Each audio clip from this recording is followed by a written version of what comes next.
ಬಿಟ್ಟವರು ನಮಗೆ ಸಂಬಂಧ ಇಲ್ಲ ಅನ್ನೋ ಮಾತು. ನಮಗೂ ಅದಕ್ಕೂ ಸಂಬಂಧ ಇಲ್ಲಪ್ಪ. ಯಾರು ಹೇಳ್ತಾರೆ ಹಂಗೆ ಹೆಸರುಗಳಿಸುವ ಬಿ ಜೆ ಪಿಗರು ನಮ್ಗೆ ಸಂಬಂಧ ಇಲ್ಲ. ಕೇಂದ್ರ ಸರ್ಕಾರದವರು ತನಿಖೆ ಮಾಡುತ್ತಿದ್ದಾರೆ. ಕೇಂದ್ರ ಸರ್ಕಾರ ಮಾಡಾಕತ್ತಿದ್ದಿಲ್ಲ ರೀ, ಮಾಡಲಿ, ನಾವೇನು ಮಾಡೋದು ಅದಕ್ಕೆ, ನಮ್ಮ ಸಹಾಯ ಸಹಕಾರ ಬೇಕಾಗಿಲ್ಲ ಅದಕ್ಕೆ, ಇಲ್ಲಿ ನಮ್ಗೆ ಕೇಳ್ತಿದ್ರು ಅವರು ಅಂತ ಇವ್ರು ಹೇಳ್ತಾ ಇದ್ದಾರೆ. ಅವ್ರು ಕೇಂದ್ರದವರು, ಅವ್ರಿಗೆ ಕೇಂದ್ರ ಅವ್ರು ಒಳಗೆ ಬಿಟ್ಕೊಡ್ತಿರಲಿಲ್ಲ CBIನ, ಅವ್ರಿಗೆ ಕೇಳೋಣ ಅಂತ ಅವ್ರು ಅಂತ ಇದ್ದಾರೆ. ಒಟ್ಟಿನಲ್ಲಿ ಇದೊಂದು ಏನಪ್ಪ ಅಂದ್ರೆ ಎಲ್ಲದರಲ್ಲೂ ರಾಜಕೀಯ. ಈ ತನಿಖೆಯಲ್ಲಿ ಭ್ರಷ್ಟರನ್ನ ಕಳ್ಳರನ್ನ ಹಿಡಿಯೋದ್ರಲ್ಲೇ ಇಲ್ಲೂ ರಾಜಕೀಯನ. BJP ಒಂದು ಕಡೆ ಆದರೆ ಕಾಂಗ್ರೆಸ್ ಇನ್ನೊಂದು ಕಡೆ. ಈಗ ನೋಡ್ರಿ, ನೀವು ಹುಡುಕೋರು ಅಂತ ಹೇಳ್ತಾ ಇದ್ದಾರೆ. ಇನ್ನೊಂದು ನಮ್ಮ R. ಅಶೋಕ್ ಅವರು ಅದಕ್ಕೆ ಒಬ್ಬ ಅಧಿಕಾರಿಯ ಮಗಳಿಗೆ ಪ್ರೋಟೋಕಾಲ್ ಕೊಡೋರು ಹೇಗೆ ಸಾಧ್ಯ?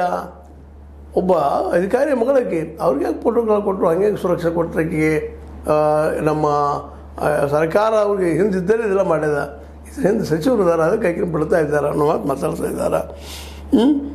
ಪ್ರತಿ ಬಾರಿಯೂ ಯಾವುದೇ ತಪಾಸಣೆ ಇಲ್ಲದೆ ಹೇಗೆ ಬಿಡಲಾಗುತ್ತಿತ್ತು?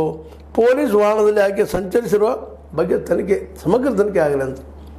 ಎಲ್ಲ ತನಿಖೆ ಆಗಲಿ, ಪೊಲೀಸ್ ವಾಹನದ ಹೆಂಗೆ ಹೋಗ್ತಿಳು, ಹೆಂಗೆ ಬರ್ತಿಳು, ಏನು ಅಂತ ಅಂತೇಳಿ. ಯಾಕಂದ್ರೆ ಕಿಲೋಮೀಟರ್ ಬಂಗಾರ ದಾಟಿಸ್ಕೊಂಡು ಬರ್ತಾರಪ್ಪ ಅಂತ ಸಾಣದಲ್ಲ.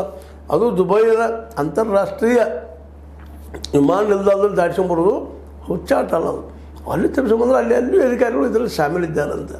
ಅಂದರೆ ಇದರ ಅರ್ಥ ಏನಂದರೆ ಇಡೀ ನಮ್ಮ ವ್ಯವಸ್ಥೆ, ಇವೇನು ತನಿಖಾ ವ್ಯವಸ್ಥೆ ಅನ್ನೋಕ್ಕಿಂತಲೂ ಈ ಒಂದು ಏನು ವ್ಯವಸ್ಥೆ ಇದ್ದಾವ, ಈ ಪೊಲೀಸ್ ವ್ಯವಸ್ಥೆ ಆಗಿರ್ಬೋದು, ತನಿಖಾ ವ್ಯವಸ್ಥೆ ಆಗಿರ್ಬೋದು, ಅಥವಾ ಇನ್ನುಳಿದ ಈ ವ್ಯವಸ್ಥೆಗಳೆಲ್ಲ ಅಭದ್ರತೆ ಕಾಣ್ತಾ ಇದೆ, ಭ್ರಷ್ಟಾಚಾರ ಅದು ಕಾಣ್ತಾ ಇದೆ ಅಂತ. ಅಲ್ಲಿ ಕೆಲವು ಮುಟ್ಸಿದಕ್ಕೆಲ್ಲ ಅವ್ರು ದಾಟಿಸ್ಕೊಂಡು ಕೊಟ್ಟಿದ್ದಾರೆ. ಇಲ್ಲಿ ಬಂದದ್ದು ಇಲ್ಲೂ ಮುಟ್ಸಿದಕ್ಕೆ ಇವ್ರು ದಾಟಿಸ್ಕೊಂಡು ಕೊಟ್ಬಿಟ್ಟಿದ್ದಾರೆ. ನಿರಂತರವಾಗಿ ನಡ್ಕೊಂಡು ಬಂದದ. ಹೀಗಾಗಿ ರಣ್ಯಾ ರಾವ್ ಅವರು ಇದರಲ್ಲಿ ಭಾಳ ಬಲಿಷ್ಠ ಬೆಳೆದ ಗಂಟು ಮಾಡೋದ್ರ ಕಡೆ ಹೆಚ್ಚು ಒಲವು ಕೊಟ್ಟ ತಮ್ಮ ಇವತ್ತೊಂದು ಅಪಾಯ ತಂದುಕೊಂಡಿದ್ದಾರೆ ಇವರು ಅಂತ ಹೇಳಬೇಕಾಗಿದೆ. ಇಲ್ಲ ಒಟ್ಟಾರೆಯಾಗಿ ಅದಕ್ಕೆ ಪೊಲೀಸ್ ವಾಹನದಲ್ಲಿ ಆಗಿ ಸಂಚರಿಸಿರೋ ಬಗ್ಗೆ ಸಮಗ್ರ ತನಿಖೆ ಆಗಲಿ ಅಂತೇಳಿ R. ಅಶೋಕ್ ಅವರು ಹೇಳ್ತಾ ಇದ್ದಾರೆ. ತನಿಖೆ ಆಗಿದ್ರೆ ಎಲ್ಲ ಆಗಿ ಬಿಡಲ ಹೆಣ್ಮಗಳು ಏನು ಹೊರಗೆ ಬರಲಿ ಅಂತೇಳಿ. ಈಗ ಒಟ್ಟಾರೆ ನಾವಿಲ್ಲಿ ಹೇಳಬೇಕಾಗಿದ್ದೇನಪ್ಪ ಅಂತಂದ್ರೆ ಈ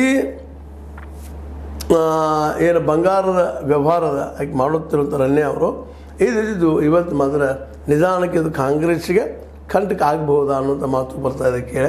ಆದರೆ ಶಿವಕುಮಾರ್ ಅವರ ಒಂದು ಕಾನ್ಫಿಡೆನ್ಸ್ ಆಗಲಿ, ಇನ್ನೊಬ್ರು ಕಾನ್ಫಿಡೆನ್ಸ್ ಆಗಲಿ ವಿಚಾರ ಮಾಡಿದಾಗ ಮೋಸ್ಟ್ ಪ್ರಾಬಬ್ಲಿ ಇದು ಹೊರಗೆ ಬರಲಿಕ್ಕಿಲ್ಲ ಅಂತಲೂ ಕೆಲವರು ಮಾತಾಡ್ತಾ ಇದ್ದಾರೆ.